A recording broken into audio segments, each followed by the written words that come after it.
The world fears what it cannot control.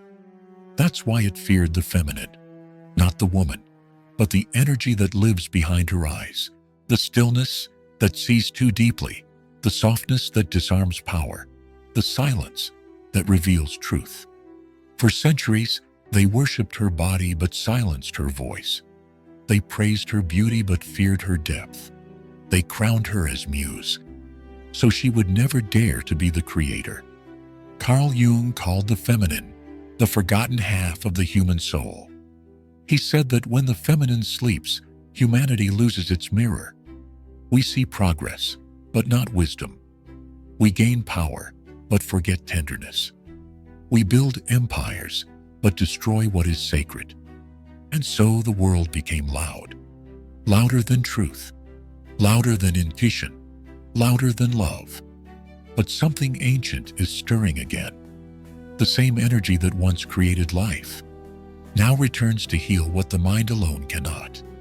You can feel it in the quiet defiance of a woman who refuses to explain herself, in the eyes that see through illusion, in the voice that speaks softly, but shakes everything built on lies. The awakened feminine does not scream for power. She breathes it. She does not conquer. She remembers. She is not a movement. She is the return of balance. And when she rises fully, she won't destroy the world. She will rewrite it. In this video, we'll explore what Carl Jung truly meant by the feminine archetype, not as a social idea, but as a living force inside every human being. We'll uncover how this forgotten energy was buried, how it awakens, and why its return may be the key to restoring balance in a world that has lost its soul. Part 1.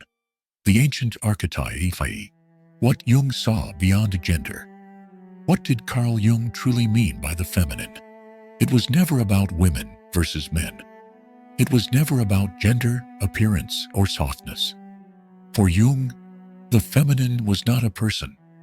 It was a force, a living field of energy that moves through every soul, that listens, connects, nurtures, and creates, while the masculine seeks to define, conquer, and separate. The feminine exists to unite, to hold, and to heal. 1. The feminine as an archetype. Jung believed that beneath our personal consciousness lies a collective pattern, a map of timeless images called archetypes.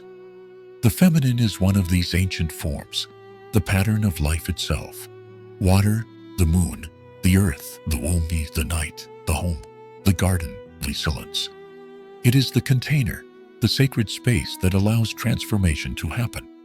While masculine energy builds the structure, feminine energy gives it meaning. Without the feminine, the human psyche becomes efficient, but empty, a machine with no soul. 2. Beyond gender, Anima and Animus. To explain the psyche's inner balance, Jung described two inner figures. Anima, the inner feminine within man. Animus, the inner masculine within woman.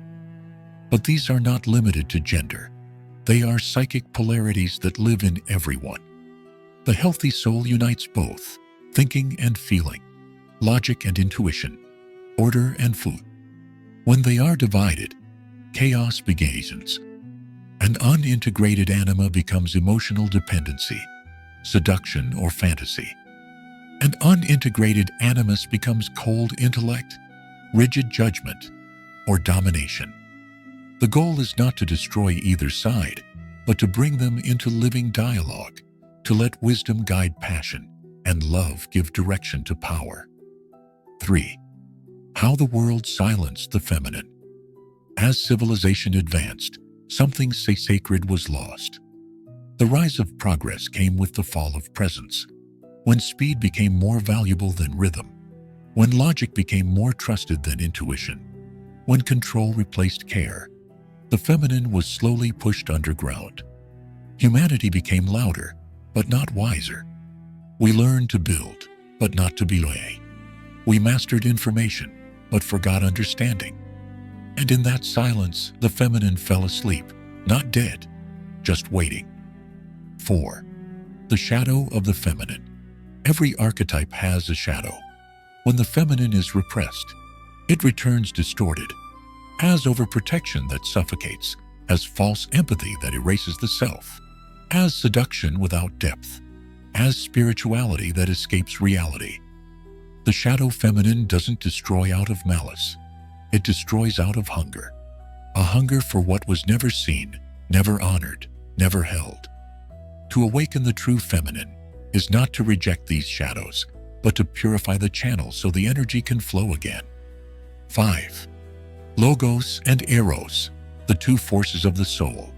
Jung described the psyche as a dance between logos, reason, structure, direction, and Eros, connection, feeling, union. When logos dominates without Eros, the world becomes dry, rigid, mechanical. When Eros moves without logos, it becomes chaotic, ungrounded, unstable. The awakened feminine doesn't destroy the masculine, she balances it. She turns reason into wisdom and ambition into compassion. 6. The inner alchemy. In Jungian alchemy, transformation requires a vessel, a sacred container that can hold the fire of change. That vessel is the feminine. It doesn't run from heat, it endures it. It doesn't escape chaos, it transforms it. Jung called these states nigredo, albedo, and rubedo, blackness, whiteness, and redness, death, purification, and rebirth. And in every stage, the feminine holds the tension, the silence before the dawn. 7. The awakening in daily life. How does this awakening appear in the real world? Not in speeches or revolutions, but in quiet shifts of consciousness. Saying no with calm authority. Feeling deeply without drowning in emotion. Listening without needing to fix. Creating without needing applause. Loving without losing the self. This is the awakened feminine. The strength to stay soft. The wisdom to stay present. The courage to feel everything and still choose peace. 8. Why her return matters. A world that only builds but never nurtures will burn. A culture that only speaks but never listens will go blind. A mind that only knows but never feels will freeze. The return of the feminine is not a movement, it is a healing. A remembering of what makes us whole. The intelligence of the heart. The rhythm of nature. The light that doesn't shout. It glows. Jung saw this not as the rise of women over men, but the rise of wholeness over division. The feminine is not a gendered identity. It is the half of the human soul that remembers what love feels like. Part 2. The Lost Connection. How the world silenced the feminine spirit. There was a time when the world spoke the language of cycles. A time when silence was sacred, and the unknown was not something to conquer, but to kneel before.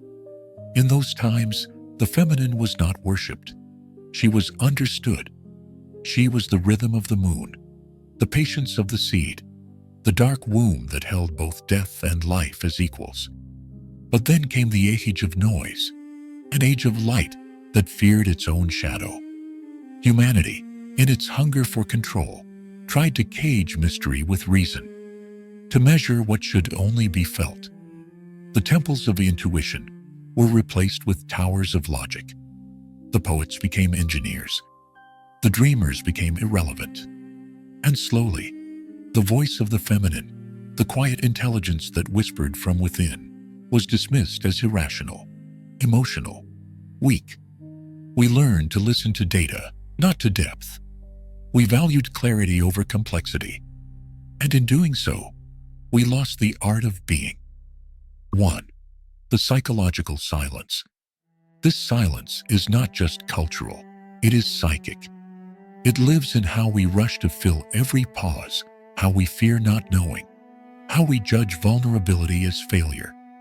It lives in the woman who apologizes for crying, in the man who hides his tenderness behind achievement, in the society that confuses productivity with worth.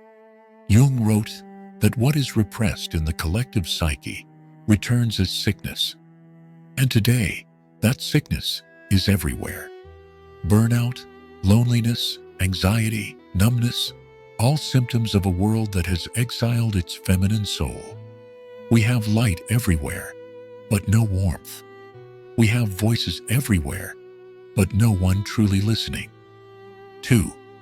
The illusion of power. When the feminine disappeared, the world tried to replace it with performance. We built a new god, the god of control. We learned to chase, to compete, to dominate, calling it progress. We learned to suppress our bodies, our intuition, our need for rest, calling it discipline. But underneath all that striving, there is a quiet ache, the ache of a soul that no longer feels safe to be. Power without presence turns into tyranny. And this tyranny doesn't always wear a crown. It wears a smile, a schedule, and a perfectly curated life.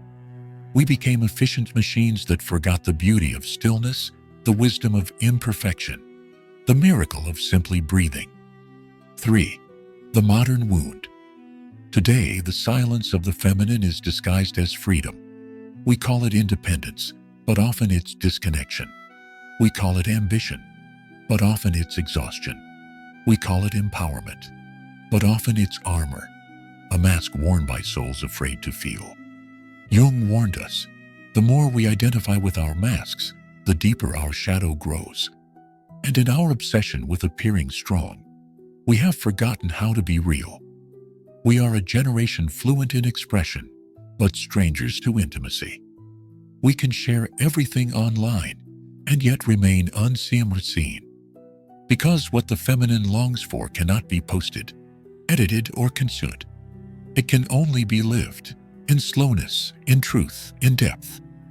4. The return begins within.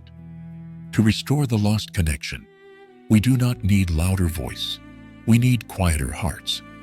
We must remember how to listen, not just to others, but to the silent intelligence within us. The feminine spirit returns the moment we stop pretending, when we allow the tears to fall without apology, when we sit in uncertainty without running, when we choose honesty over perfection, when we forgive without forgetting our worth. This is not softness, it's sovereignty. Because the feminine, when awake, is not fragile. She is still. She is vast. She is the space where transformation happens. And Jung saw this clearly, that humanity will not heal through domination, but through integration. The rise of the feminine does not threaten balance, it creates it.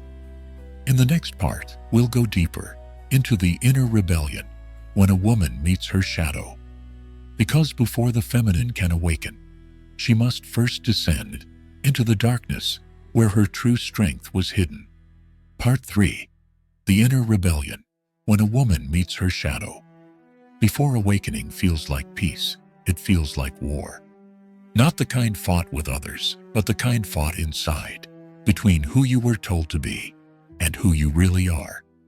The moment a woman begins to question, to listen to her own intuition, to stop pleasing and start feeling, her old world starts to collapse. People say she changed. They whisper that she became distant, selfish, cold. But she isn't becoming less. She's finally meeting what was buried in her. Jung called this encounter the meeting with the shadow, the moment we confront everything we've denied, rejected, or repressed. And for many women, that shadow carries generations of silence, anger that was forbidden, desire that was shamed, intuition that was dismissed, and power that was punished.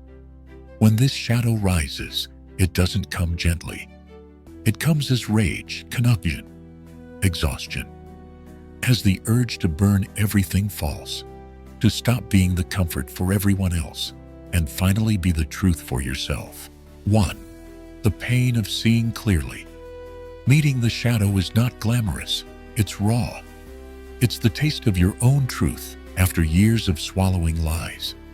You begin to see the patterns, how you've confused love with survival, how you've used kindness to avoid confrontation, how you've traded your intuition for approval. It's terrifying, Because awareness changes everything. Once you see, you cannot unsee. You can't go back to pretending. You can't keep stalling when your soul is screaming. And that's where the rebellion begins, not against the world, but against your own conditioning. 2. The shadow is not evil, it's exiled light. Jung wrote, "The shadow is 90% pure gold." It's not the enemy, it's your power in disguise. The parts of you you've been taught to fear are the very things that can set you free. That anger you suppress, it's your boundary trying to speak. That sadness you hide, it's your depth reminding you that you can still feel. That desire you shame, it's life itself asking to flow again. To integrate the shadow is not to destroy it, it's to give it a voice. To sit with the darkness until it reveals its message, that nothing in you was ever unworthy, only unseen soon. 3. The sacred rage. When a woman meets her shadow, the first thing that often rises is rage. Not the rage of destruction, but the rage of resurrection. It's the voice that says no more. No more apologizing for existing. No more shrinking to fit. No more loving people who only come to take. This rage is sacred because it's not violence, it's truth. It's the moment a woman's energy stops leaking outward and begins to return to her. It's the spark that turns exhaustion into clarity, pain into purpose. But rage alone is not awakening, it's only the gate. Beyond it lies something even deeper, forgiveness. Not for others, for yourself. For all the times you abandoned your inner voice just to be accepted. 4.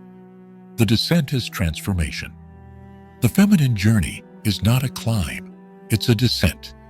Down into the roots, down into the body, down into the places you were told not to look. This is why Jung said that true individuation requires the courage to go down before you rise. Because the treasure of the soul is always guarded by the dragon of fear. Every tear, every breakdown, every night of emptiness. It's not regression. It's the alchemy of awakening. The old structures must collapse for the true self to stand. And when she finally stands, she doesn't fight the world anymore. She doesn't need to. Because the war was never outside. It was always within. 5. Reclaiming the shadow as power. When the feminine reclaims her shadow, she becomes whole again. She no longer seeks permission to be soft or strong. She simply is. She can love without losing herself, speak truth without guilt, and stand alone without fear. This is the quiet revolution Jung spoke of, the moment the unconscious becomes conscious. Not through noise, but through integration. The awakened feminine does not destroy her darkness. She walks with it, and together, they light the way. In the next part, we'll explore the sacred union, integrating the Anima and Animus.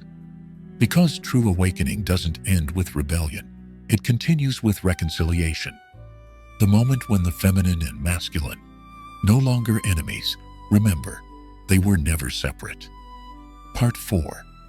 The sacred union, integrating the Anima and Animus. Every human being is a bridge between two worlds, one that builds and one that feels, one that moves forward and one that roots deeply. Carl Jung called these two forces the Anima and the Animus, the inner feminine and the inner masculine. Not genders, but energies. The Anima softens the mind with empathy. The Animus gives shape and direction to emotion. When they are divided, we suffer. When they are reconciled, we become whole. 1. The war between inner worlds. Most of us live trapped between these two energies.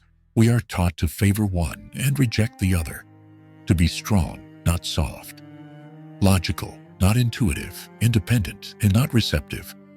Men learn to fear their sensitivity, to bury their tenderness beneath armor and achievement. Women learn to fear their strength, to disguise their power as mightness, to hold back their voice so they can be loved. And so both genders become fragments, each holding the peace the other has lost. The world grows louder, but emptier. Our minds overdevelop, while our souls starve for connection. This is the wound of disintegration, the exile of the opposite within. 2. The forgotten marriage of the psyche. In Jung's alchemy, the highest goal was not perfection, but union, the sacred marriage of opposites. He called it conjunctio, a mystical union between consciousness and the unconscious, between reason and intuition, between the sun and the moon. It's the image found in every myth, the union of heaven and earth, the dance of fire and water, the balance of king and queen. But Jung's incisive era was radical. This union does not happen between people.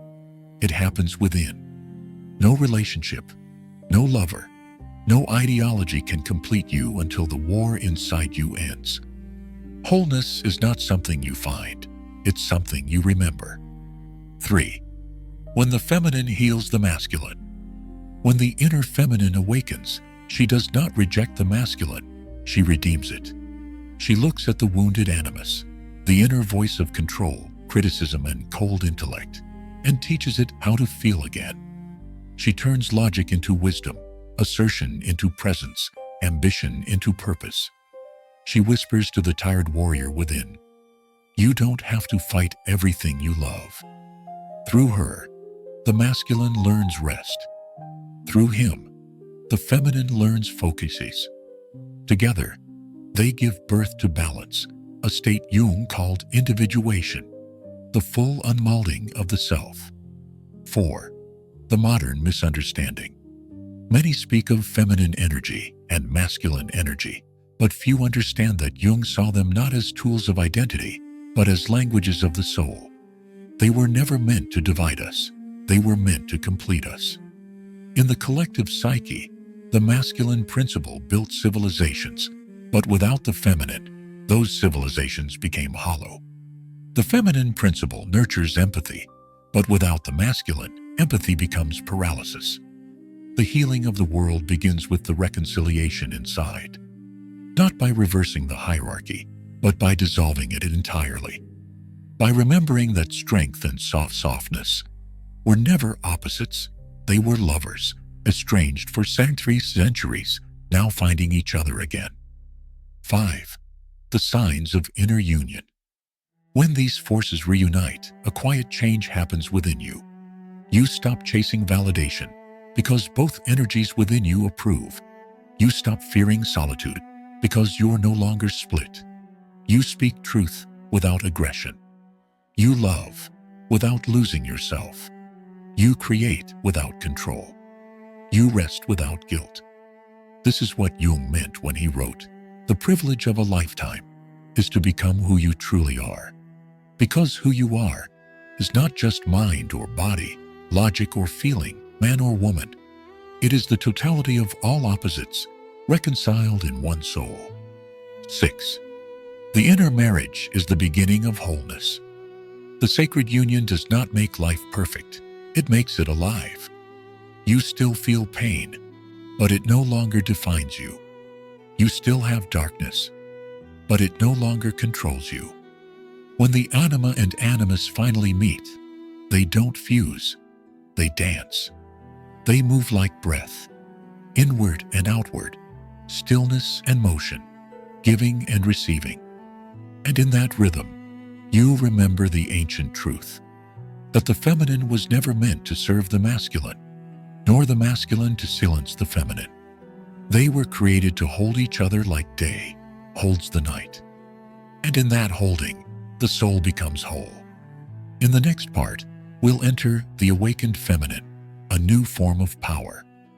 Because the union within is not the end, it's the beginning. When the feminine rises in full awareness, she doesn't compete with power, she redefines it. Part 5. The awakened feminine, a new form of power. The world taught her that power was noise, that to be heard she had to shout, that to matter she had to compete, that to be strong she had to stop feeling. And for centuries she tried. She wore the armor of perfection. She mastered logic. She played by the rules of a game she never created. But in winning, she lost something sacred, the connection to her own soul. Because true power was never about control. It was always about presence. Not the power to dominate, but the power to remain. To stay when things fall apart, to feel when others numb out, to hold light and shadow in the same hand, and not run from either. 1. The power that does not shout. The awakened feminine doesn't need to prove anything. Her strength is not loud, it's steady. Her authority doesn't come from hierarchy. It comes from alignment. She doesn't seek followers because she doesn't seek control. She leads by gravity, the kind of presence that pulls others. Not through force, but through authenticity. She doesn't fight the darkness. She walks through it. Because she understands power is not the absence of fear, but the courage to remain conscious inside it. 2. The power of stillness. Jung once said, "In all chaos there is a cosmos, in all disorder a secret order." The awakened feminine lives in that truth. She moves slowly, not because she's weak, but because she knows the rhythm of the soul is not the same as the rhythm of the world. She trusts timing over control. She knows when to act and when to wait. Her intuition isn't superstition. It's intelligence that feels rather than calculates. And through this stillness, she becomes unshakable. People mistake her calm for detachment. But it's not distance, it's depth. She's not cold, she's centered. She's not passive, she's patient. The awakened feminine does not rush. She knows. 3. The redefinition of power. The modern world still confuses noise with influence and dominance with strength. But the awakened feminine redefines both. She doesn't compete with the masculine. She completes the human. Her power heals. It doesn't conquer. It transforms. It doesn't control. It restores. It doesn't take energy. It gives direction to it. Where the wounded masculine says, "I must win," the awakened feminine whispers, "We must evolve." And in that whisper, civilizations change, not through revolution, but through remembrance. 4. The feminine as the new leadership. The future belongs to those who lead from consciousness, not ego. And the awakened feminine is that consciousness. She builds structures that serve life, not life that serves structures. She measures success not in profits, but in peace. She teaches that empathy is not weakness. It's the deepest form of intelligence. And in her quiet way, she becomes what Jung called the vessel of transformation, the place where opposites reconcile and the human soul finds its shape again. 5. The power to feel without falling. To awaken doesn't mean you stop feeling. It means you stop drowning. The feminine feels everything, but no longer identifies with it. She can look at pain without becoming it. She can face betrayal and still choose love. She can hold sorrow without letting it define her story. Because she has learned that emotion is not the enemy of wisdom. It's its language. Every tear, every heartbreak, every loss was never punishment. It was initiation. The awakened feminine doesn't escape her emotions. She transmutes them, turns grief into clarity, anger into truth, loneliness into self-love. And in that alchemy, she becomes untouchable, not by walls, but by awareness. 6. The silence that changes everything. The world used to tell her to smile, to soften, to please. Now she smiles only when it's real. She softens only where it's safe. She pleases only where it aligns. She doesn't need permission anymore. From others, from systems, or from her past self. Her silence is no longer submission. It's sovereignty. Because when she is quiet now, it's not out of fear. It's out of focus. She has nothing to prove. She has already returned to herself. 7. A power that heals the world. The awakening of the feminine is not a trend. It's a turning point in human evolution. It's the return of what the world forgot, that compassion is not fragility, that intuition is not illusion, that gentleness is not weakness. When the feminine rises, she heals not by fighting the system, but by embodying another way of being. Her life itself becomes a mirror, a reminder that balance is possible, that power can be soft, and that love can be intelligent. Jung once wrote, "The world will ask you who you are, and if you do not know, the world will tell you." The awakened feminine finally knows. And because she knows, the world can no longer define her. Part 6. The return of the light within. Every awakening ends where it began, in silence. Not the silence of suppression, but the silence of understanding.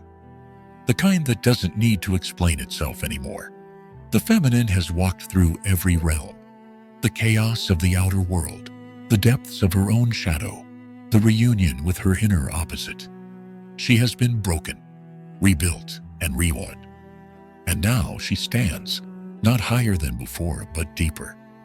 1. The circle closely sees. Jung once said, "No tree can grow to heaven unless its roots reach down to hell." She has gone down, and therefore she can rise. This is the meaning of awakening. It is not escape, it is embodiment. It is not light without darkness, but light that has learned to coexist with darkness, without fear. The journey was never about becoming perfect. It was about becoming whole. To be whole is to carry contradictions, without collapsing under them.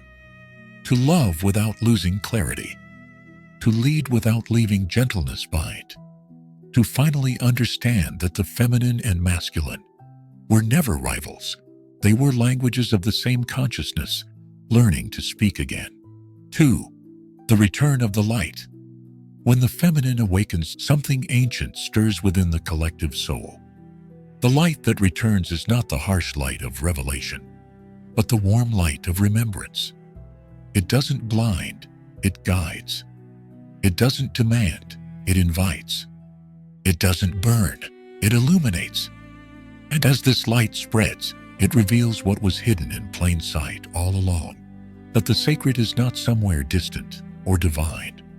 It's right here in the breath, in the heart, in the quiet strength of being. 3. The healing of the collective.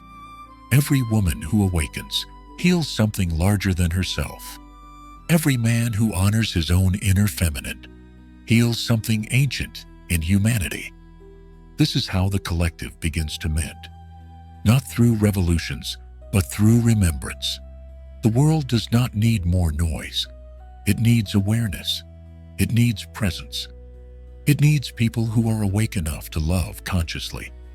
The awakened feminine brings that medicine. The kind that doesn't shout or preach, but radiate. And in her radiance, others remember. 4. The quiet majesty of wholeness. Now, as the story closely says, she no longer seeks to prove anything. She no longer asks to be seen, because she sees herself. That is the ultimate power, to exist without explanation, to love without condition, to walk in truth even when no one is watching. The feminine was never lost. She was only waiting for the moment the human soul would finally grow quiet enough to hear her again. And now, she is awake. 5. Closing words. Jung once wrote, "Who looks outside dreams, who looks inside it awakens." That is what this has all been about. Not worshiping an archetype, but remembering a truth, that the divine feminine lives inside everyone, and her awakening is humanity's return to balance, to meaning, to people. So if you've listened this far, maybe you feel it too, that something ancient has been whispering to you, not from above, but from within. A quiet voice saying, you don't have to become anything more. You just have to remember who you are. If this spoke to something deep in you, don't just move on. Sit with it. Let it echo for a moment. Then like the video, share it with someone who needs to hear this, and subscribe to Nyxium. Because what comes next goes even deeper.